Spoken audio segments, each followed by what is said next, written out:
Hey everyone, my name is Lee and this is the start of my YouTube channel.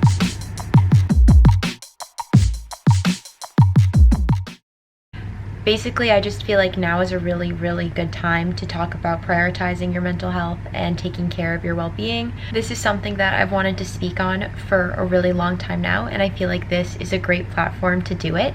And I think that sharing your experiences and being vulnerable is such an admirable thing. It is a little bit intimidating because this is not something that I've ever really shared publicly or on a public platform like YouTube, but I do think ultimately that it is super validating to hear what other people go through and experience, and that is my reasons for basically making this the theme of today's video.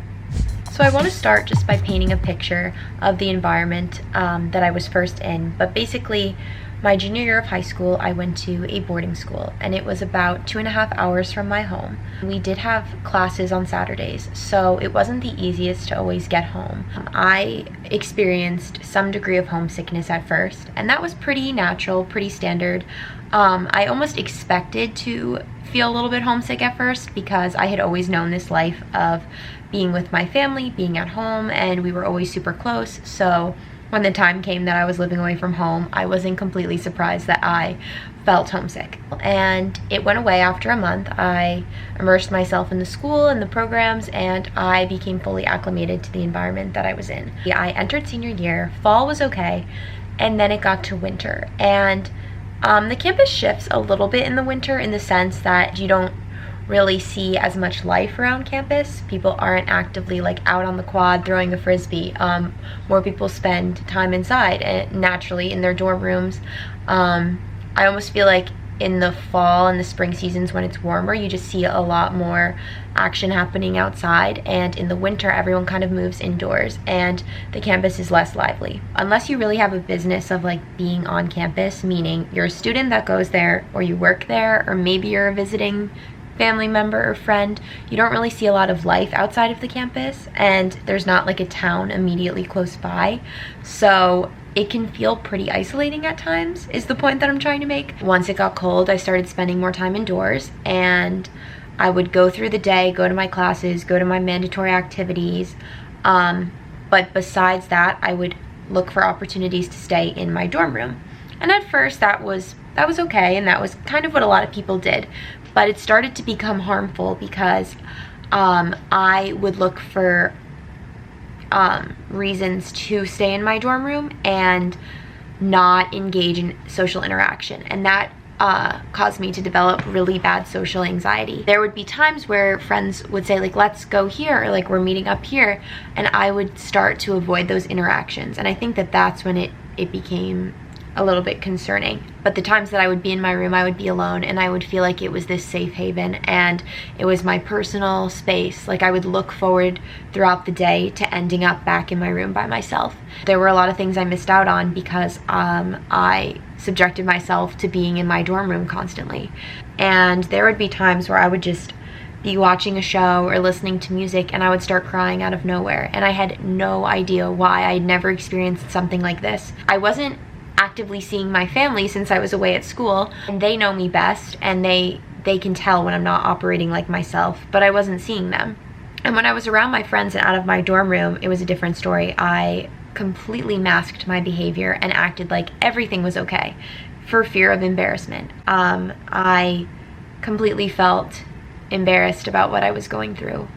I didn't want to talk about it to anyone. I thought it was mortifying that I was dealing with anxiety and these feelings of sadness. I was scared to confide in others. I felt the stigma that is often associated with mental health, and is one of the main reasons I'm making this video, to kind of detail that everyone goes through something and experiences good and bad in their life. And I bottled it up and I kept it in, and I didn't tell friends or family or teachers until an advisor started to notice a change, and I became numb. I was going through the motions to reach graduation, and ultimately, yes, I would probably still be experiencing some of these feelings by the time that I got there, but I knew that after graduation there was the promise of starting college and the promise of coming home for the summer, and there were bigger things to look forward to.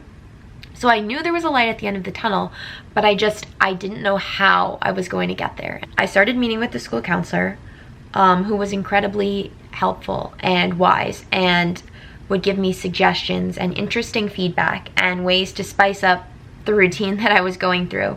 But that was momentary relief. And it only helped and it only felt good and better when I was sitting in her office. But as soon as I walked out the door, I was back in reality, and I was back facing the anxiety and depression I was facing, and it felt like a weight. There were mornings where I would experience panic attacks, and it would feel like my chest was physically closing up. My advisor noticed, and she would say, let's just do this, or I'm running an errand, like come with me. And again, that was momentary relief, but it was a little push, a little distraction that I needed to focus on something else for 5 minutes. Eventually, I think we had like some sort of school break. I don't remember which break it was, but some break where I came home and I had talked to my parents about it.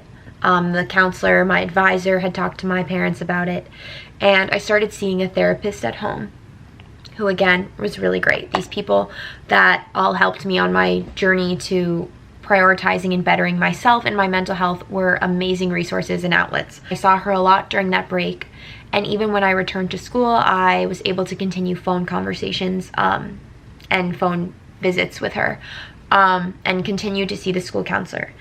Eventually, the weather started to improve, spring happens, and it got warmer and the campus shifted a little bit, which was promising. And before I knew it, I had made it to graduation. And I had never felt such immense pride in myself walking across the graduation stage and kind of just recognizing that this was something I could claim and take responsibility for. I had found the light at the end of the tunnel. But looking at my present self, those feelings never completely go away, and it's something that I wanted to talk about because there are still numerous times where I feel anxious or overwhelmed or I deal with things, and I think that it's a continuous process. It's never going to be something that's completely in the past. It's going to be something that impacts my present and my future, and I encourage everyone to do mental check-ins, write down things that make you feel your best, make you feel your happiest, and prioritize doing more of those things. I mean, I've a million different tips that work for me, and they're not going to work for everyone. Everyone navigates life differently, but like I said, I think sharing, talking, communicating, and conversing, especially because this is something that I had never talked about and even sometimes still feel a little bit of discomfort when I talk about it with other people or strangers, but part of that discomfort is something you have to embrace. I truly believe that, and that is why I'm featuring this in this video. If you want to direct message me on Instagram, maybe that's the best way to reach me, or just to talk in general, please, please, please feel free to reach out. It does not matter if we are close friends or not. I'm really excited about what's to come with the content for this channel. Thank you guys so much for watching. I hope you enjoyed this video, and please stay tuned for more videos like this to come. Bye.